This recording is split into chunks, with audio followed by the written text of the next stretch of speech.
Carnet noir, gloire des Bleus dans les années 70, Roland Bertrand nous a quittés. Ancien centre et ailier du 15 de France dans les années 70, Roland Bertrand est décédé ce jeudi. Comptant 69 sélections avec les Bleus, il était notamment des Grands Chelems 1977 pour le plus célèbre ainsi que celui de 1981. C'est une figure du rugby français que le temps a emporté.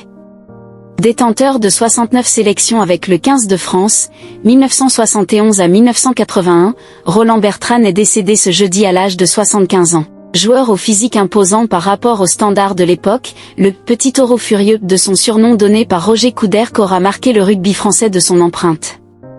À l'image de ce record tout simplement grandiose qu'il détient encore aujourd'hui, celui du plus grand nombre de sélections consécutives avec 46 caps de rang entre octobre 1973 et mars 1979.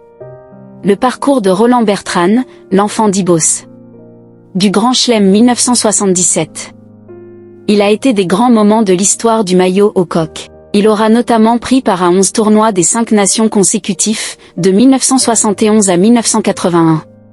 Bertrand faisait partie de ce Grand Chelem mythique de 1977 où les Bleus s'étaient imposés avec seulement 15 joueurs au total avant de faire coup double en 1981. On notera aussi sa présence lors de la victoire tricolore face à la Nouvelle-Zélande en 1973. Il aura inscrit 17 essais. Un jour, une histoire, Bertrand, un record pour l'éternité. Légende du Stade Bagnérais. Au-delà de son passé de gloire nationale, il était aussi une légende locale. Il était fidèle au Stade Bagnérais, dans lequel il aura joué la quasi-totalité de sa carrière. Il a fait une saison à Toulon. Le Haut-Pyrénéen aura pris part à 2 finales du championnat de France avec les Bigourdans.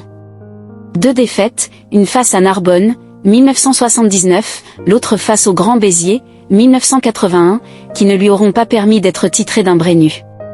Enfant d'Ibos, non loin de Tarbes, il aura vu de son vivant le stade ibocéen être renommé en son honneur Stade Roland Bertrand.